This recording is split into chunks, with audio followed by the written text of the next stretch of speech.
Live from Pier 3 in San Francisco, welcome to Bloomberg West, where we cover the global technology and media companies that are reshaping our world. I'm Emily Chang. Our focus is on innovation, technology, and the future of business. Let's get straight to the rundown. Deal delayed. Federal regulators want more information about Facebook's billion-dollar purchase of Instagram, meaning the deal could be on ice for another month or longer. This as Facebook shares end the day at a new low. He doesn't want to try to replace Steve Jobs. Those are the words of Apple CEO Tim Cook, who also hints at an Apple TV set and speaks candidly about the problems plaguing Siri. We have the highlights. And Barry Diller's Aereo has a day in court facing angry broadcasters who say the service infringes copyrights and should be shut down. We look at the fight for the future of TV in today's new Hollywood. But first, to the lead. Facebook options trading has hit a record, and it could mean the stock only faces more volatility going forward. Nearly 245,000 options contracts were traded today on the heels of yesterday's more than 365,000 trades. That shattered the old record. GM had just 65,000 option trades after its IPO. Google just 23,000. And still, there are nearly 20% more bets Facebook shares will go down than go up. More than 132,000 puts and 112,000 calls changed hands today. Facebook shares slid again in today's trading, dropping to $28.19 a piece, down 26% from opening day. And the social network isn't just facing more questions from investors, but regulators as well. The Federal Trade Commission has put in a second request for information from Facebook about its pending purchase of Instagram. Regulators are still deciding if the deal will hurt competition in social networking. For more on that, let's bring in our senior West Coast correspondent, John Ehrlichman. So what exactly does this mean? Well, it takes things to another step. And remember, when the FTC first started looking at this deal, a lot of people were asking the question, what are they looking at? This is a company that had, when acquired, about a dozen employees, no revenue. But you take those facts, combine them with the billion-dollar price tag on this deal, and that may have led to some even bigger questions. It was supposed to be a slam dunk. On a weekend in early April, Mark Zuckerberg reportedly hammered out a deal with Instagram's co-founder, and presto, Facebook was buying Instagram for a cool $1 billion in cash and stock, its biggest acquisition yet. But the FTC's request for more information about the deal could mean a long road to getting approval. Depending on the amount of information or what kind of information they're looking for, it could be as short as a month. It could be as long as a year. A source with direct knowledge tells Bloomberg West the FTC asked Facebook competitors, advertisers, and ad agencies how they felt about the deal. It's not clear if the billion-dollar price tag factored into the decision, but that number raised eyebrows from the start. Valuations like this are not something that you can defend on some set of fundamentals. And just last week, Facebook introduced its own camera app for iPhones, seeming to contradict Mark Zuckerberg's comment after the Instagram deal that, quote, our goal is to help spread this app and brand to even more people.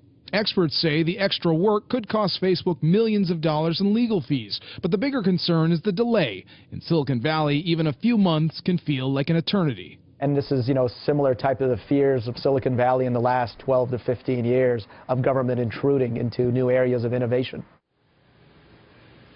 At the same time, though, the FTC doesn't want to appear as though it's stifling or standing in the way of innovation, which is the big buzzword these days. Absolutely, and you heard that last comment. I mean, that is certainly something they don't want to stand in the way of. At the same time, they have to keep tabs on the fact that Facebook's in a position to do a lot of deals for a long period of time, and ask the question whether or not those deals are simply being done to keep potential competitors away. Well, this will be an interesting one to keep following for sure. Thanks for that, John. Now, we may not know when regulators may approve the Instagram deal, but we do know that Facebook has had a very rough time on the NASDAQ with a record-setting number of options trading hands. Is more volatility ahead? For more, I want to bring in our editor-at-large, Corey Johnson. Also joining us from Chicago is Janet Tavicoli, president of Tavicoli Structured Finance. She's betting against Facebook and has put her own money on Facebook falling even further. Welcome, both of you. Janet, first of all, why are you betting so much of your own cash on Facebook dropping? Well, this isn't a huge bet. It's sort of like saying, I'll bet you $20 Facebook will fall. In this case, it's a little bit over 20,000. But I bought puts on Facebook, and I did it with a certain strategy. First of all, you may recall that, more than a year ago, Facebook had a phony profile of me up. And that got my attention because I don't normally, look at the tech sphere very much. And I said, well, let me take a little bit of a look at this. And sure enough, the platform is kind of creaky. People can put up fake profiles at will. I don't think that Facebook can tell you how many authentic profiles it really has. People aren't clicking through on ads. Google gets 8 times the clicks on ads that Facebook gets. Where is their sustainable revenue going to come from? When you look at their revenues of $3.74 billion, 85% of that was from advertising, and they had net income of $1 billion. So if they get whacked on their advertising, that's a really big hit to Facebook. They can go negative very quickly. And GM, one of their big advertisers, pulled out its entire $10 million budget because it was not seeing results. Now that's the kiss of death.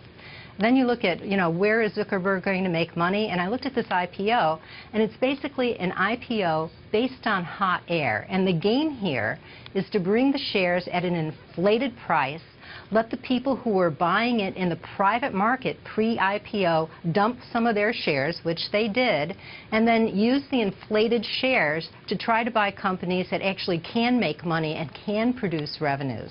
And so basically you just create this big acquisition entity, and the investment banks that brought the Facebook public will get fees every time it buys another company. Unfortunately, it's not working out that well for them because the share price was dropping. Okay, Janet, hang on. Corey, I want to bring you into this conversation. She calls this an IPO based on hot air. Corey, how would you respond to that? Well, I think there's the business of Facebook, and the business of Facebook has its challenges, but it's very good. It's throwing off a ton of free cash flow. It's a very profitable business at that. Now, the valuation's a whole different question, and the valuation, we've been talking about this for weeks now, and it assumes a lot of good things, a lot of great things that have never happened are suddenly going to happen for this company. And only at that price can you start to buy the stock here, I think, because you have to imagine really 2 things. You've got to imagine their business gets a lot better than it's been, and I think it's already been very good. They think it's going to get even better if you're going to pay this price. And then secondly, you have to imagine the market's going to pay a very high multiple even years from now on the stock. You've got to imagine it'll make at least $2 a share, let's say 3 years from now, and the market might trade that at 20, 30 times earnings. So you've got to imagine a lot of growth and a really high valuation going forward, and that's certainly a risky proposition.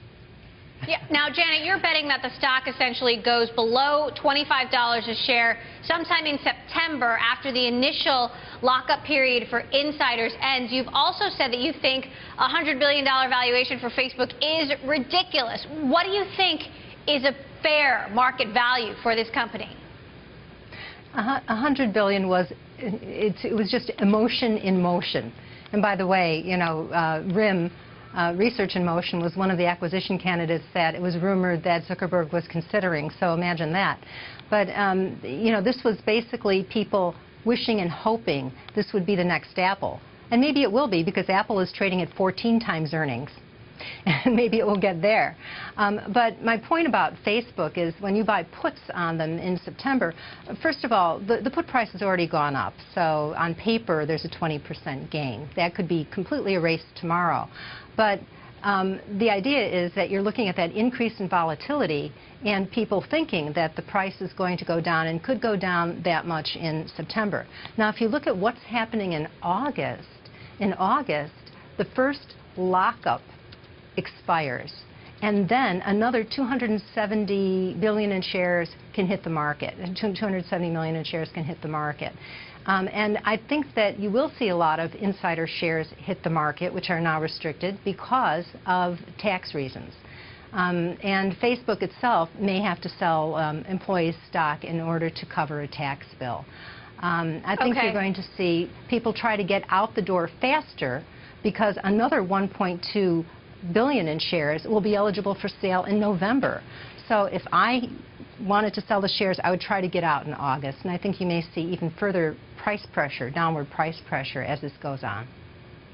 All right, Janet Tavakoli of Tavakoli Structured Finance and our own Corey Johnson, thank you both for joining us.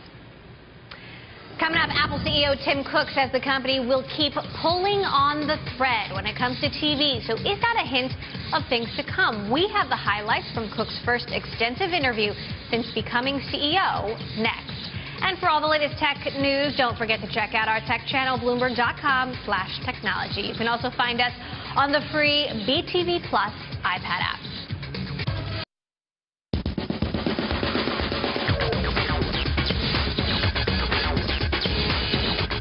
Welcome back. I'm Emily Chang. Apple CEO Tim Cook was the keynote speaker at All Things Digital's D10 conference last night. It was his first extensive interview since taking over for Steve Jobs, and he didn't disappoint.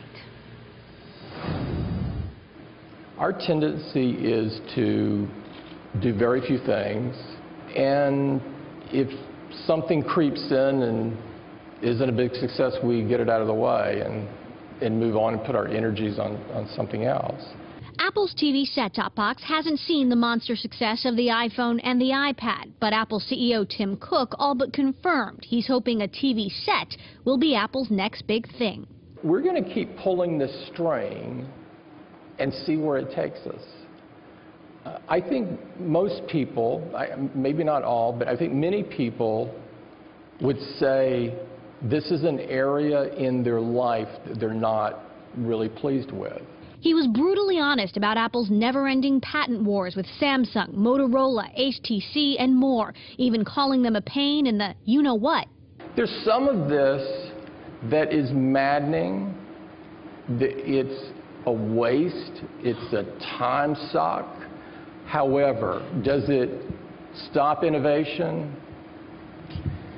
It's not going to stop us. He also addressed another potential rival, Facebook. We want to provide customers simple and elegant ways to do the things they want to do.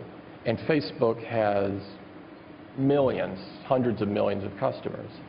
And so anybody that has an iPhone or an iPad, we want them to have the best experience with Facebook on those platforms. So does that mean Facebook doesn't have to come out with a long-reported Facebook phone to compete? The social network isn't integrated into the iPhone, while Twitter is. But Steve Jobs once expressed deep admiration for Mark Zuckerberg, and Cook agreed. I think the relationship is very solid. We have great respect for them. I think we can do more with them. And so, just stay tuned on this one.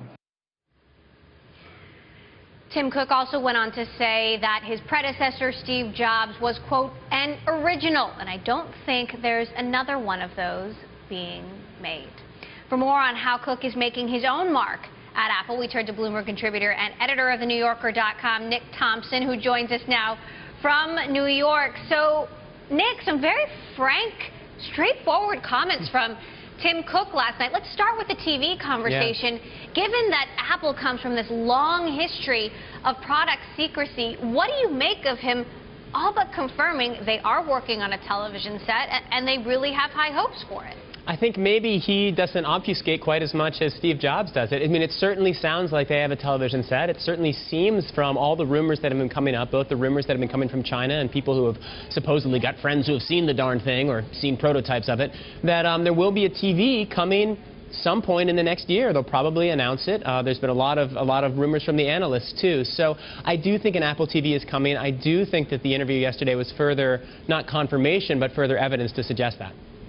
How about the comments about Facebook? Are we going to see Apple and Facebook working more closely together, or is Tim Cook just being politically savvy there, saying that he has a lot of respect for Facebook and to stay tuned? I think on this one it was probably more just he's being savvy. I don't think there's a huge Facebook announcement coming. Maybe there'll be some sort of better integration. I mean, Facebook already has a terrific iPhone app. I find it much preferable to using the desktop version of Facebook for many things.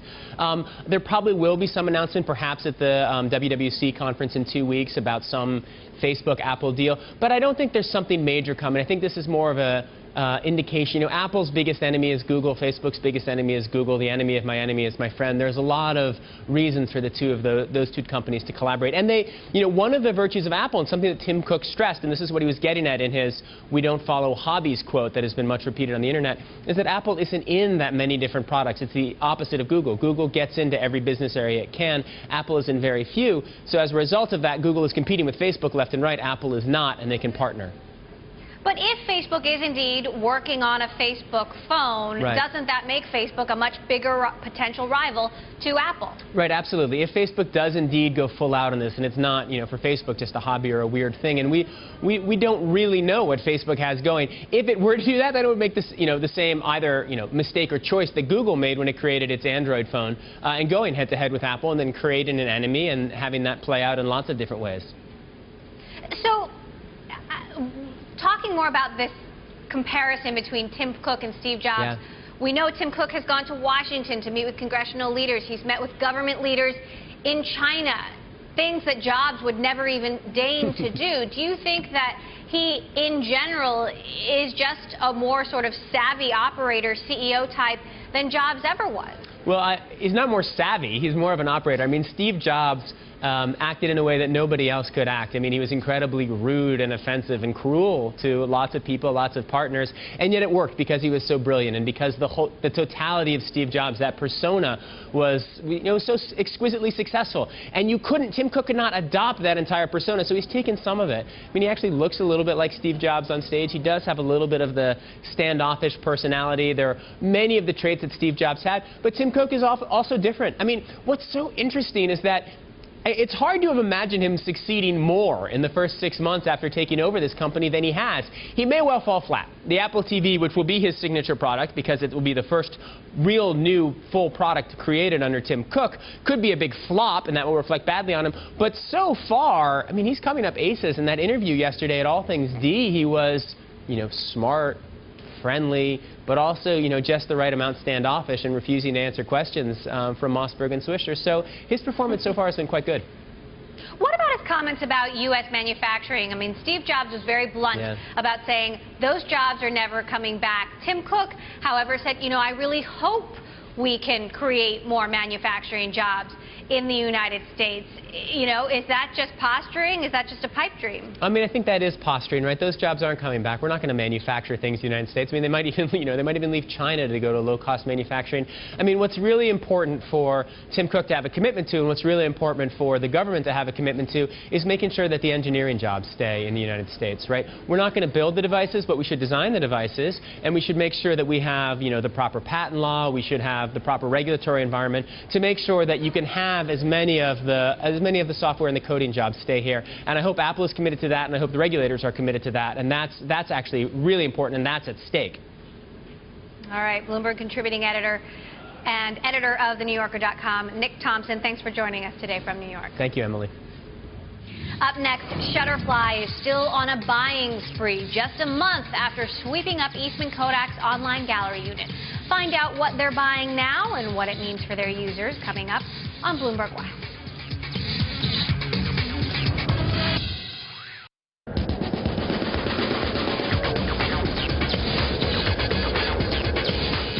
This is Bloomberg West. I'm Emily Chang.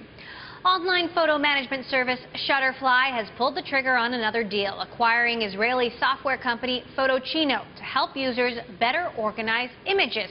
Our senior West Coast correspondent John Ehrlichman has more on this deal from the newsroom. John? Hey, Emily. Yeah, Shutterfly's been busy. They bought Tiny Prints last year. More recently, acquired more than 500,000 Kodak gallery customers in a deal with Eastman Kodak. And now, Photochino. Jeffrey Hausenbold is Shutterfly's CEO. He joins us now from New York. Jeff, I like the name, Photochino. We've been saying it a lot around the newsroom today. But you don't buy a company for its name. You buy it for the business behind it. What's Photochino going to do for you guys? We're really excited about the Photochino acquisition today. 7 very talented folks in Israel who have built more than 30 proprietary algorithms that are able to interpret photos. Are there people in it? Are they smiling? How many people? Facial recognition. We're going to incorporate their software into our photo products that are going to make it easier and more delightful to make photo books, cards, stationery, and photo gifts.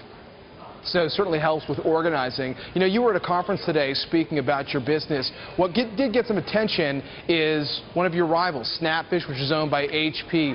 They had been very competitive on price. What you said is you're seeing a change there. Tell us more about that. Yeah, what I said was since the last 3 weeks, we've been seeing a moderation in the discounting rate from one of our competitors, Snapfish. While 3 weeks doesn't make a trend, if that continues, especially in the all-important fourth quarter for us, that would be a net positive for Shutterfly. Photo sharing is not your bread and butter business, but it has obviously gotten so much attention since Facebook's acquisition of Instagram. Tell us what you thought about that billion-dollar price tag that was paid for Instagram. You know, I think the acquisition made a lot of strategic sense. Facebook is the largest online photo sharing company. They're browser-based. Instagram is the largest mobile photo sharing platform. The two came together. They're really focused about helping people share photos. Shutterfly, we have more than 10 billion photos uploaded, and we'll acquire another 5 billion with the Kodak acquisition. We're really in the business of focusing on those really important seminal events in life, those moments, the birthdays, the weddings, the graduations, the sweet 16s, the bar mitzvahs, the things that people are willing to take out their credit card and pay for and want to turn into everlasting products like our photo books. So let's stay on that for a second, because I got the sense from some of the comments you made today that photo sharing specifically is not a moneymaker in your opinion. Is that what you said? Yeah, if you look at, you know, the dozens and dozens of companies that have focused just solely on photo sharing, it's quite difficult to monetize that. You know, Flickr, Instagram, Path, Color, Fotiki. Lots of companies have tried photo sharing, but if that's your only business model, you largely have to monetize it through advertising, and it's difficult to get high CPMs because people are interested in looking at the photos instead of clicking off to advertisers. We have an interesting model where we give away services like photo sharing and photo editing and our award-winning photo sites, and we monetize through the purchase of our physical products. Okay, so I guess what you're saying is you would not have paid $1 billion for Instagram. Well, I think it's on a relative basis. If you look when they did that deal, they were valued at about $100 billion. So 1% of the company to acquire something that may have disintermediated you because a lot of growth was happening on mobile makes a lot of strategic sense. From a financial standpoint, $1 billion is a big headline number. Obviously, with the stock trading down, that's more like $600 or $700 million. But it's hard to tell from the outside. I think Facebook is a very smart company focused on broad, open graph photo sharing, and we're a more narrow focused on a community of people who matter most, and we're monetizing through product sales. And so they're very complementary services. Hey, Jeff, thanks as always for joining us. My pleasure. Thanks, John. Jeff Hausenbold, CEO of Shutterfly. Emily, we'll send it back over to you. Thanks, John. How will Facebook's IPO impact other companies considering going public, and does it change the prospects for new startups? We dig into those questions with a prominent VC next.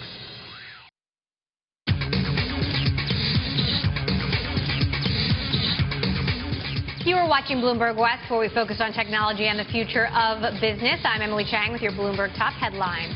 Kayak Software is putting its IPO on hold. Sources tell Bloomberg that Kayak's roadshow was supposed to start last week, but was delayed after Facebook's disappointing first days of trading.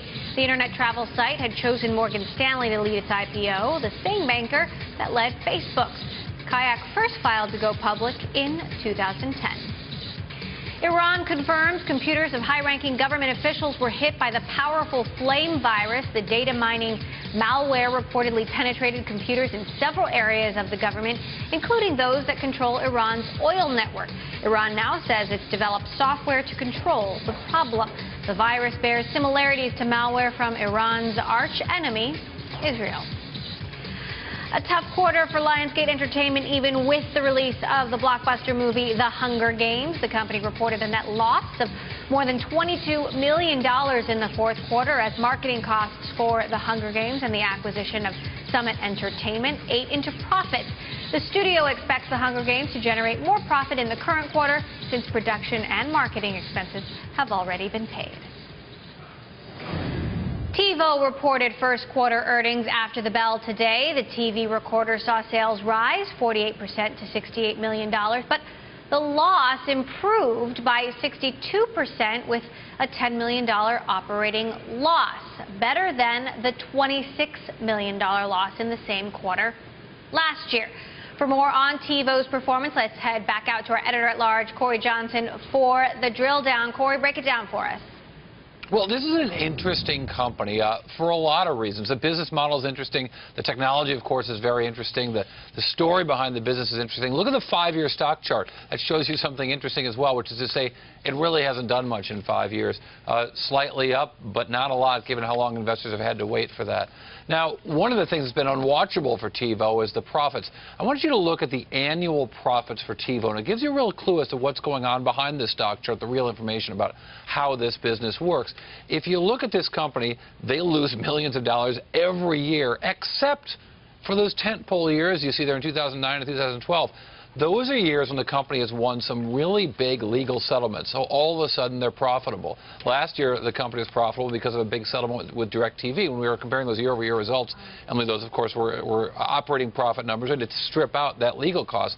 So one of the things that investors hated when the company announced earnings this afternoon was they came out with this sentence. It was very disconcerting in the press release. They said their court costs are going to continue, those court costs, to try to win these kind of settlements. They said, additionally, we anticipate increased legal spend in the back half of the year due to the Verizon trial and recently instituted actions with Motorola and Time Warner. So the lawsuits will continue. Those have been a source of eventually great profits for this company, but in the near term, there's more pain on an operational front for TiVo.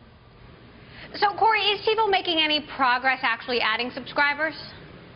They're certainly adding subscribers. I think the most interesting thing is the way that they're adding subscribers. I want to show you 2 more charts here real quick. So a year ago, in their first quarter of the 2012 fiscal year, you saw the MSOs, those are the small cable operators, or the cable operators that are using TiVo boxes and sort of handing off the subscribers to TiVo. That was 38% of the subscribers. Flash forward to this year. This year, or this first quarter that they just reported today, the numbers are very much reversed. So all of a sudden, you've got 43% of the subscribers coming from those MSOs. That's a real strong sign for TiVo, because it means that the cable operators are buying TiVo boxes, putting those in consumers' homes, and doing the heavy lifting of sales and making TiVo part of the future of those cable operating systems. So operators like Virgin, a little bit of Comcast growth there. It's been really strong for this company. All right, thanks for that, Corey Johnson, our editor-at-large. Now, back to Facebook. The stock has now lost $25 billion in value since its public debut, and questions about a tech bubble have returned. On the social network's first day of trading, we put the question to George Zachary of Charles River Ventures. Here's what he had to say. Well, I think we're in a bubble that's building. People think of bubbles as binary. They're not. It's a phase. It's a process. The end of a bubble is always when buyers of stock are borrowing money, debt, on basically margin to buy equity. We're not even close to that. Joining us again is George Zachary of Charles River Ventures. He is also an early investor in Twitter. And George, do you still think the same? We're in a bubble that's building, or has the bubble burst now that you've seen the last few days of Facebook? I don't think we're in I think there's a correction. I don't think we've had a bubble that's burst. You know, all bubbles usually terminate with consumers, citizens basically using debt margin to buy equities. And we haven't gotten to that point. What you're seeing is that there's a bit of frothiness in the private markets, on the secondary markets, that value the company more highly than what the public market is. Way more highly. Yes. I mean, you know, what's your sort of reaction to the difference in the valuation on the private market versus the public market today? And, you know, it dropped again today. There's no sign of where the bottom is.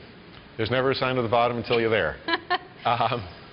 I'm not surprised. The entire public market is definitely soft. There's renewed worries about macro issues. I think Facebook's a company that's here to stay. With 900 million users, there's never been a company like this in terms of its impact. I'm very confident it's going to be a great company. The question is what price you want to get into the stock at. I don't have a good idea. You know, personally, I would be a buyer between $15 to $25 a share. So I think there's still some correction, because I'd like to see basically 200% a year growth in revenues. Right. So at the bottom end, that's far less than half of what it went out at. I think so. But that's still, you know, a $50 billion company. Does this impact your view on the outlook for social networking at all? I mean, we talk to venture capitalists all the time who say, look, what happens in the public markets doesn't impact what we do and doesn't impact startup. But This is a pretty extreme, dramatic fall. Yeah, yes, it is. It's an extreme fall for a public company, but it's not a dramatic fall if you're a venture capitalist. When I'm a venture capitalist, I'm investing in companies at a $10 million to $50 million to maybe $100 million entry point. So for me, the exit point's $50 billion or $10 billion or $100 billion, I'm super happy either way. So I view it as upside, which might be different than people who basically trade stocks do. Now, one of the big concerns about Facebook is monetization of mobile, which is currently at zero. You are an investor in Twitter. What can you tell us about how well Twitter is monetizing Well, mobile? I can only tell you a little bit. And what I can tell you is that the mobile monetization is ahead of plan. Their mobile client app is monetizing very well. And I think sooner or later when Twitter announces how well they're monetizing, people will be very surprised. I see Twitter becoming $1 billion revenue company sooner than people think. Are you surprised that Facebook then hasn't been able to do it? I'm not surprised because Twitter actually started out as a mobile company through SMS. Facebook has always primarily been a web company that now is reacting to mobile. So the DNA is a little bit different in that sense. I think Facebook will be able to solve this issue. Another thing that was reported today, Facebook executives, a couple of them leaving for Pinterest. Is Facebook going to have a harder time holding on to talent now that it's public, it's not the darling of the venture capital world? It doesn't make a difference whether it's the darling of the venture capital world. It matters whether it's the darling of the public market world. And usually when stock price starts to level off and drop on a sustained basis, not a week or two, but I mean a 3-month to 12-month basis, usually the best people at companies start thinking, you know, maybe I should do something different. So you think it will be harder for them to hold on? I think it'll be harder for sure. Is Pinterest officially the next big thing? I think it's a great thing. I wish we were an investor. What makes you so positive about the future of Pinterest? And could it become a competitor to Facebook at some point? In terms of becoming a competitor, potentially, I don't see it clearly. I think the thing that's very clear to me and other private investors is that the level of engagement of a user on Pinterest is extraordinarily high. And that level of engagement usually has a strong correlation with exit value and valuation sooner or later. There's been talk of Facebook buying Pinterest. I think it would be a great thing for Facebook. So what should we be watching for? You know, when you see a lot of these hot companies, sometimes they stumble. You know, what should we be watching for with Pinterest for signs of whether it's going to stumble or it's going to be the company of the next decade, essentially? Stumbling is a part of all of our lives. It's crawl, walk, run. For us as people, and it's the same thing is true for companies. I saw it with Twitter early on. We had a lot of internal problems around technology and systems, and that was solved. So bold people with big visions can solve things. Okay, George Zachary of Charles River Ventures, thanks so much. Always appreciate having you here on the show. Coming up, the Federal Trade Commission is wrapping up its antitrust probe of Google, and Chairman Eric Schmidt could be in the hot seat as early as next week. That is just ahead on Bloomberg West.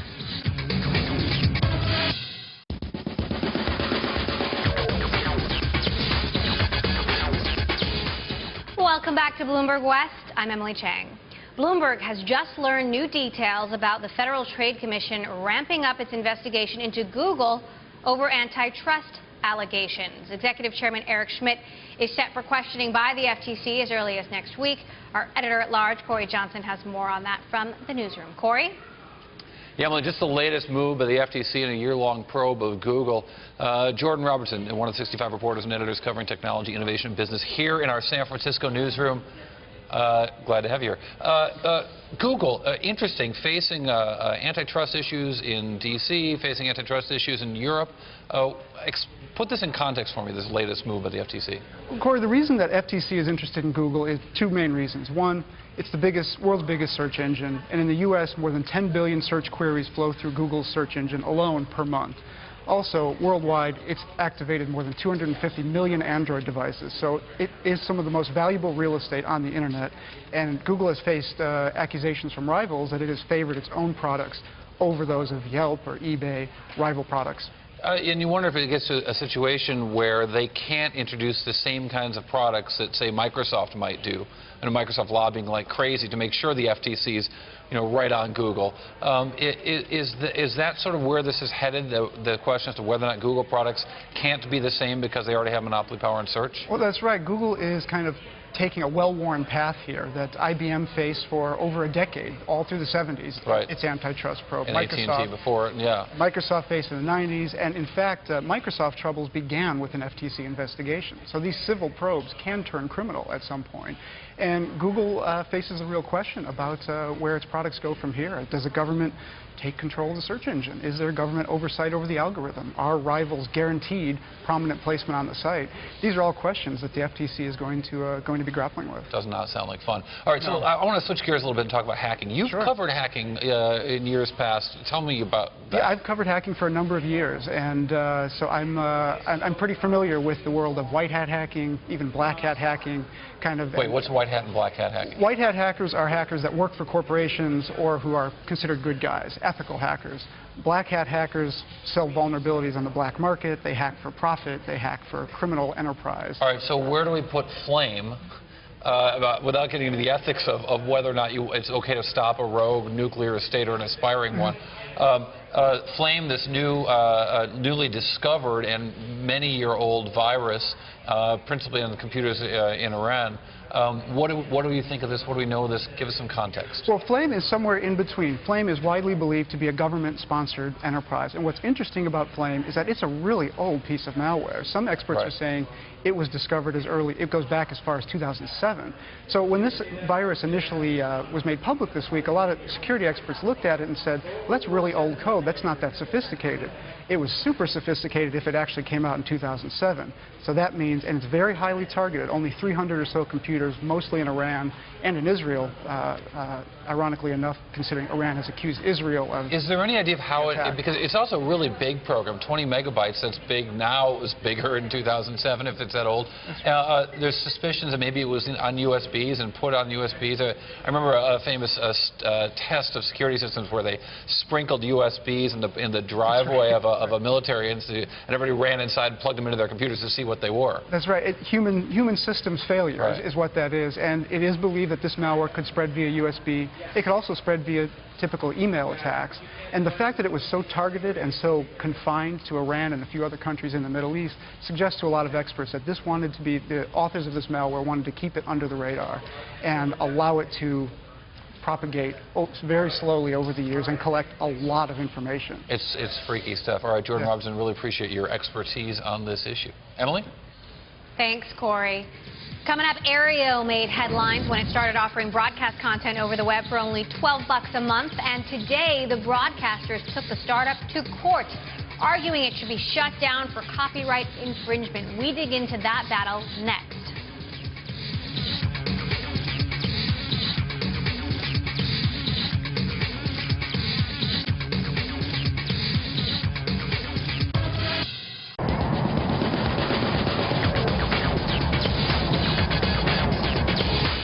Welcome back. I'm Emily Chang.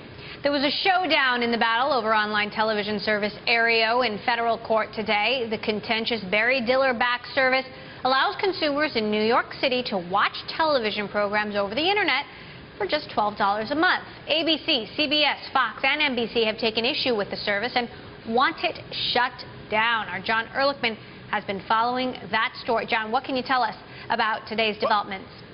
You know, there aren't that many differences between this story and the one we talked about yesterday with Dish Network and its auto hop, which allows people to skip ads. It's made the broadcasters very angry. This Aereo story has made them equally angry. For some perspective on what it means for the broadcasters, let's talk to a guy who follows all the big media companies, Disney, News Corp. David Banks, an analyst with RBC Capital Markets, and he joins us from his firm's trading floor. David, one of the arguments that was made in court today by the broadcasters was not only that Aereo is basically skirting the distribution system, but this is something that is mandated by Congress. They're bringing in Washington to this fight. Is it a good argument? Well, you know, look, of the legal experts I've spoken to, I actually think this is not a slam dunk for the broadcasters, and that Aereo, you know, has an argument on a number of levels. The first and foremost is, you know, they're basically saying that they're not like a cable service provider. They don't need a license because they're essentially Radio Shack for the 21st century. They are renting you the use of a remote antenna. They're not providing a cable. It's your dedicated antenna. You're renting it from them for $12 a month, and they're taking a signal and kind of bringing it to you in your house. It's your personal signal. And the broadcast companies are saying that, well, you know, if it's a live stream that you're shooting to us, that you're shooting to your customer, well, then that really is retransmission, and you know, you need to pay us. And Aereo is then saying, well, actually, technically, there's a little buffer in there, a little bit of delay in the signal, you know, a matter of seconds, that makes it not actual retransmission. So there's a lot of kind of technicalities going on here. And just, if I may, like, I think the upshot of it is, John, that if it's really based upon technicalities, I think ultimately Congress will probably intervene and say, you know, this wasn't the spirit of the law, and they would probably close the loophole. That's how I think it could end that way. Well, that would be an interesting development, but you talked about retransmission, the retransmission fees, and we can show a chart. I mean, the broadcasters have spent so much energy already over the last few years to get the pay TV players to give them money, and there is our chart. I mean, it shows you that number has gone up and up and up, and so that's why the rabbit ears argument doesn't really cut it with the broadcasters, right? Right. I mean, look, the retransmission consent revenue stream has absolutely positively transformed the state of the broadcast network industry. And, you know, I would argue it would, you know, look at the stock performance of names like CBS that were based largely in part, you know, in part based on, you know, this retransmission consent ramp. And so getting all this content, ultimately, look, whether or not Aereo wins, my honest view is that Aereo is kind of a footnote in history. Aereo might as well just be a law firm right now. The real issue becomes, if Aereo wins, what stops Cablevision and Dish? You know, think about a guy who's just a natural disruptor like Charlie Ergen at Dish. Why doesn't he buy Aereo and just kind of adopt it and stop paying retransmission consent? And that's the game changer. That's what's really fascinating. Let me just jump in on that area, on the Charlie Ergen point, because Bob Iger, the head of Disney today, he didn't talk about Aereo, but he did talk about this Dish auto hop. And what he said, here's the quote: "It feels like a bite the hand that feeds you approach." Now, tell me, David, we've only got about 30 seconds, why it is that the content players are getting hit from both Dish and Aereo at the same time. What is it about this particular time that is forcing them to be on the defensive? Technology. Technology, technology, and technology. These are just developments that are occurring that you can't stop, that arguably the consumer wants, and that's what's happening. Technology is morphing, and it's making it possible. Very quickly before we go, Lionsgate came out with the results after the bell. We'll probably get an outlook from them tomorrow. Do you think it'll be an encouraging outlook? Because the street reaction to the Lionsgate numbers was not a good one. I think it will. Look, if I were Lionsgate, what I'd be doing today is kitchen sinking the fourth quarter. I'd be, you know, taking as much write down on existing content as I could. It's kind of a crummy quarter anyway. They didn't make any money from Hunger Games this quarter because it was only out for 8 days. You set yourself up for 2013. That's what I think is probably happening. I bet you the stock goes up tomorrow. We will watch for that development. David, thanks as always. David Bank of RBC Capital Markets joining us from New York. Emily, I'll send it back to you. All right. Thanks so much for that, John. Now, let's take a look at some of the big guests we'll be bringing you tomorrow on Bloomberg West, including Evernote CEO Phil Libet. Tune in tomorrow for that. And up next, our BOS fight, one number that tells a whole lot.